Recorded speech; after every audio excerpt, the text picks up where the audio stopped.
ABP Ganga, खबर आपकी, जुबान आपकी। राज्यसभा सांसद अनिल बलूनी ने रेल मंत्री पीयूष गोयल को पत्र लिखा है, लेटर लिखा है, जिसमें सिद्धबली जनशताब्दी एक्सप्रेस नाम से ट्रेन चलाने की उन्होंने मांग की है। दिल्ली कोटद्वार के बीच में सिद्धबली नाम से ट्रेन चलाने की ये मांग है, नाम उसके बदलने की मांग की है।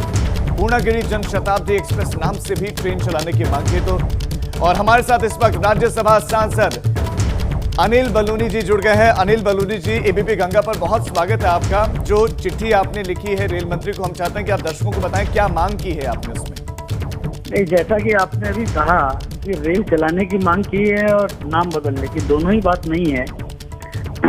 मैंने आग्रह किया था माननीय रेल मंत्री जी से कि 2 जनशताब्दी चलाई जाए, कोटद्वार और दिल्ली के मध्य और दिल्ली और टनकपुर के मध्य। दोनों ट्रेनों को रेल मंत्रालय ने स्वीकृति दी जी।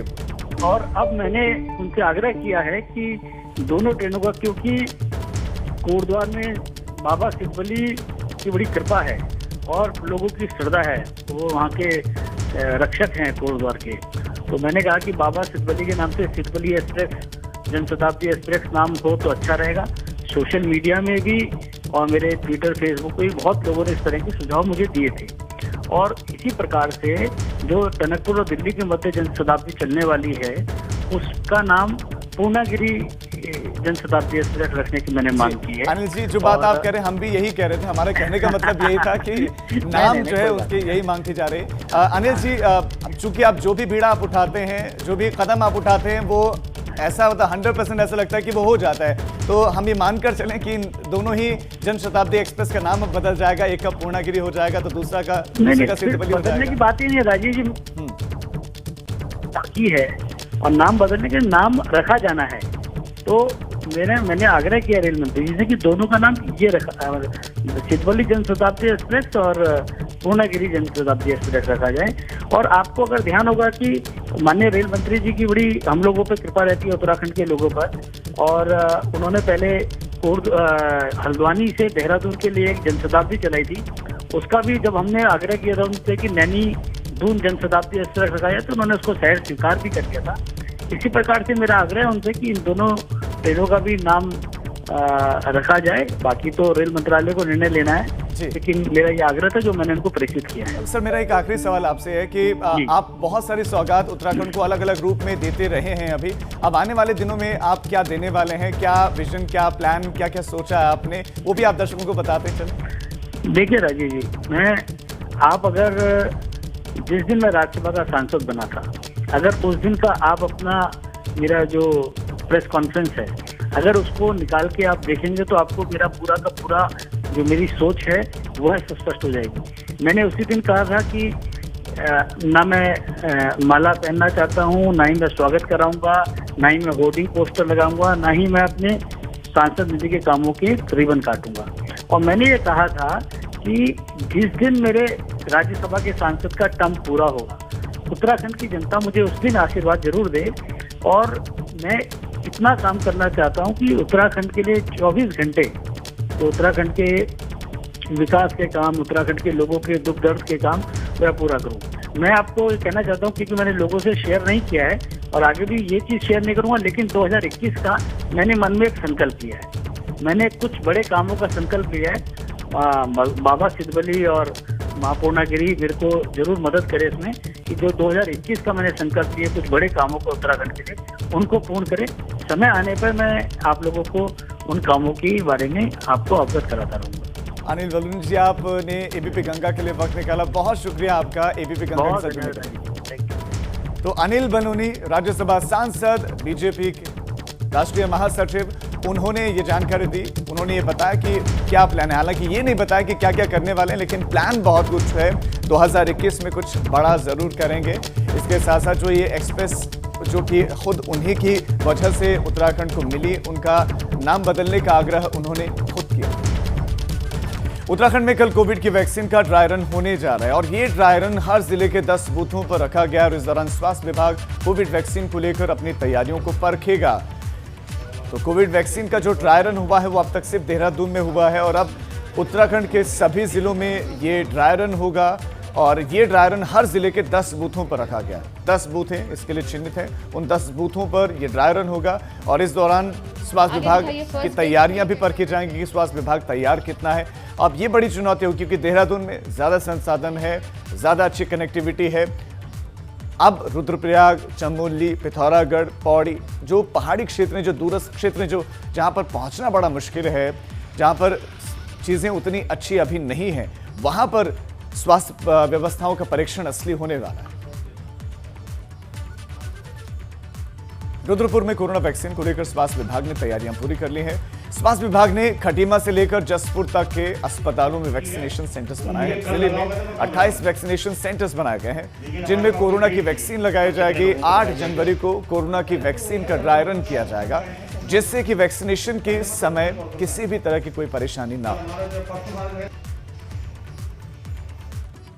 वैक्सीनेशन के लिए हमारी पूरी तैयारी है। जो हमारा ड्राई रन चल रहा है, जो दिनांक 8 तारीख को होना है, जिसमें हमने सब डिस्ट्रिक्ट वाले Khatima, CSC Nanakmatta, CSC Kichha, CSC Sitarganj, जिला अस्पताल, मेडिसिटी हॉस्पिटल और आपका CSC गदरपुर, CSC बाजपुर, सब डिस्ट्रिक्ट हॉस्पिटल काशीपुर और CSC जसपुर को होना है।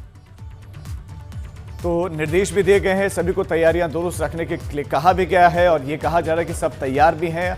तैयारियां कितनी पुख्ता हैं और बाकी सिस्टम कितना तैयार है वो तो कल स्पष्ट हो जाएगा। कल बहुत सारी चीज़ें दिख जाएंगी, लेकिन महकमा अभी भी तैयारियों के निर्देश दे रहा है कि कहीं पर कोई कमी न रह जाए, क्योंकि बहुत बड़ा ये अभियान है। टीकाकरण का ये अभियान कोई छोटा अभियान नहीं है, हर व्यक्ति तक इस टीके को पहुंचाया जाना है। शुरुआत में जो फ्रंट लाइन वर्कर्स हैं उनको टीका लगेगा, डॉक्टर्स, नर्सेस हैं, इसके साथ साथ पुलिस वाले हैं। उसके बाद बारी आएगी हम लोगों की, मरीजों की। तो कुछ और खबरों का रुख करते हैं। पिछले 3 दिनों से हुई बारिश से बड़कोट के राजकीय इंटर कॉलेज की दीवार ढह गई। दीवार ढहने से गढ़वाल मंडल विकास निगम को नुकसान पहुंचा है। गनीमत यह रही कि दीवार ढहने के वक्त में GMVN का कोई भी कर्मचारी इस स्थान पर मौजूद नहीं था, वरना ज्यादा नुकसान होता। दरअसल भूस्खलन प्रभावित क्षेत्र के पास ही भवन निर्माण का काम भी चल रहा है, जिसका पूरा भार पत्थरों की दीवार के ऊपर था और लगातार पानी के रिसाव के चलते ये दीवार ढह गई थी। निर्माण कार्य चल रहा है, राजकीय इंटर कॉलेज बड़कोट द्वारा किया जा रहा है और हमारे द्वारा इनको पूर्व में भी कई बार सूचित किया गया है कि ये जब तक कम टूटी हुई थी दीवार, और वो समय सूचित किया गया था कि इसको रिपेयर करने के लिए, पूरा चेंज करने के लिए, लेकिन इनके द्वारा आज तक भी कल रात काफ़ी बारिश होने के कारण ये पूरी दीवार आज ढह गई है, जिस कारण गढ़वाल मंडल के जो रेजिडेंट पोर्शन है और 4 नए कक्ष हैं उनके काफ़ी क्षतिग्रस्त हो सकती है अगर ये दीवार और भी बाहर आ गई तो। कीर्तनगर ब्लॉक के जुयालगढ़ में एक मोबाइल टावर में आग लगने से अफरा तफरी मच गई। पता चला है कि हल्की बारिश की वजह से टावर के निचले हिस्से में आग लगी और इसके बाद महिलाओं ने इसकी सूचना टावर के कर्मचारियों को दी। फिलहाल आग लगने की वजहों का पता नहीं चल पाया है। टावर के आसपास घनी आबादी है, लेकिन इस घटना में किसी तरह का कोई नुकसान नहीं हुआ।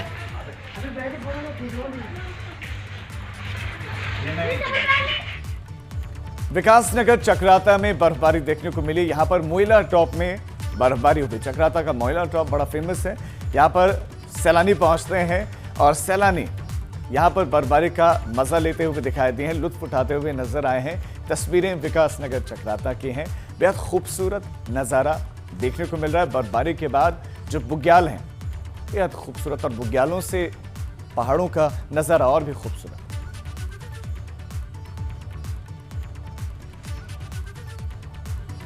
भारत के मिनी स्विट्जरलैंड कहे जाने वाले चोपता में बर्फबारी का सिलसिला लगातार जारी है। बर्फबारी के बाद इस इलाके में सफेद चादर की 2 फीट मोटी परत जम गई है। बर्फबारी की वजह से चोपता बद्रीनाथ राजमार्ग को कई बार बंद करना पड़ा।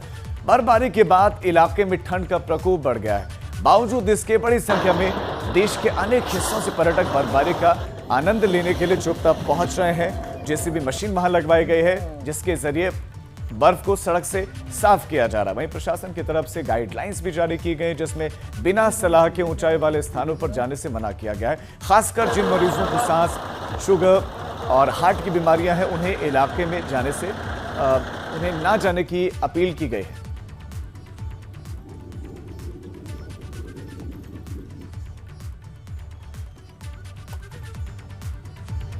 रुद्रप्रयाग के चोपता में बर्फबारी हो रही है। चोपता को मिनी स्विट्जरलैंड कहा जाता है। बर्फबारी के बाद का यहाँ का नजारा और मनमोहक हो गया है। चोपता दुगलबिट्टा की पहाड़ियों और बुग्यालों ने बर्फ की सफेद चादर ओढ़ ली है।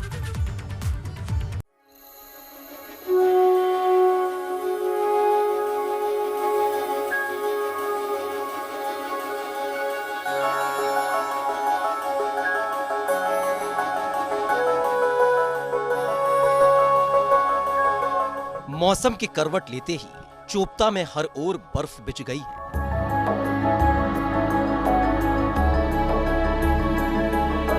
पहाड़ों पर बर्फ की सफेद चादर नजर आ रही है।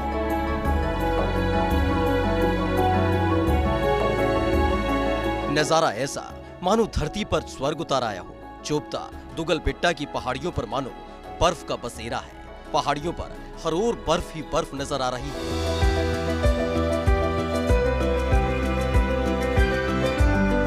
हवा में बर्फ के टुकड़े ऐसे उड़ रहे हैं मानो कोई सफेद चीज हो।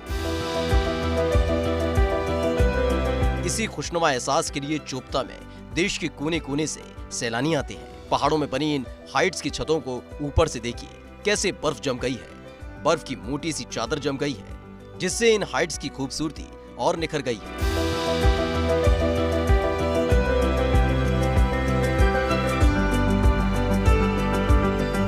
इन पथरीली पगडंडियों को देखिए, यहाँ भी काफी बर्फ जमा है। ऐसे में रास्तों से गुजरना मुश्किल हो गया है।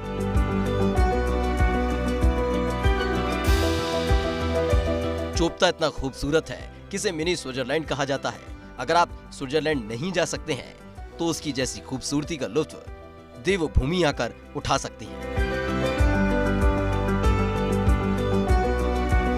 एबीपी गंगा के लिए रुद्रप्रयाग से रोहित ढिमरी की रिपोर्ट।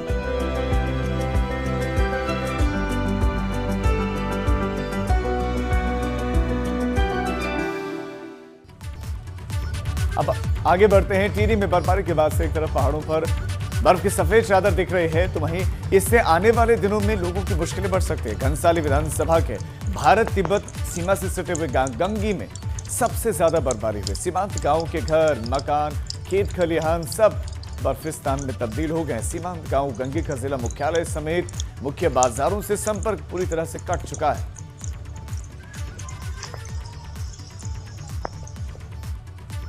मौसम का मिजाज बड़कोट में भी बदला हुआ है। बारिश की वजह से पारा गिर गया है। इस वजह से यमुना घाटी के इलाकों में ठंड बढ़ गई है।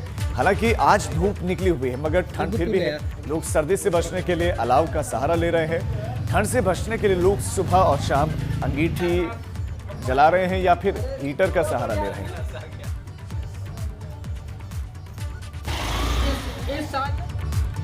रुद्रपुर में इन दिनों बारिश देखने को मिली और बारिश से किसानों की मटर, आलू और सरसों की फसल को नुकसान पहुंच रहा है। अब किसानों के माथे पर चिंता की लकीरें बढ़ रहे हैं। किसानों का कहना है कि साल की पहली बारिश हमारे लिए बहुत लाभदायक थी, लेकिन इस लगातार तेज बारिश से हमें बड़ा नुकसान हो रहा है। आलू, मटर, सरसों की फसल तो नष्ट हो ही जाएगी, साथ ही गेहूं की फसल को भी नुकसान पहुंच सकता है। एक आलू को और गेहूं को भी नुकसान है इसमें। मैं बताऊं आपको, क्यों गेहूं जो नीचे की जगह की है, पानी भर गया वहाँ तो बिल्कुल नुकसान ही है, बेकार हो जाएगी, उखड़ने वाली हो जाएगी। और आलू को सबसे ज़्यादा है, लाई वगैरह को भी है, मगर इस पर फल आ गया उस पर लाई पे, उससे भी। और जो फूल रही है वो तो बिल्कुल बेकार ही है, समझ लो, नुकसान वाली।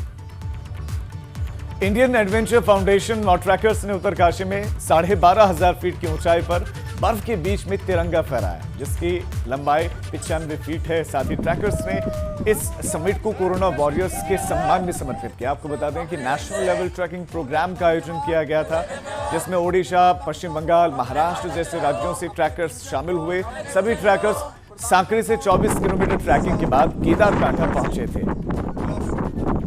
विभिन्न राज्यों से हमारे प्रतिभागियों ने इसमें प्रतिभाग किया है और सबसे बड़ा यहाँ पर आने का मेन उद्देश्य ये था कि यहाँ पर एक 95 फीट का फ्लैग इंडियन एडवेंचर फाउंडेशन के बैनर से दूसरी चोटी को फतेह किया गया है, क्योंकि पहली चोटी हमने अभी माउंट फ्रेंडशिप पर 50 फीट का फ्लैग फहराया था और अब ये 95 फीट का फ्लैग फहराकर केदारकांठा में हमने 50 फीट का फ्लैग गिराया और राष्ट्रीय गान गाकर हमने अपने भारत देश का नाम रोशन किया है।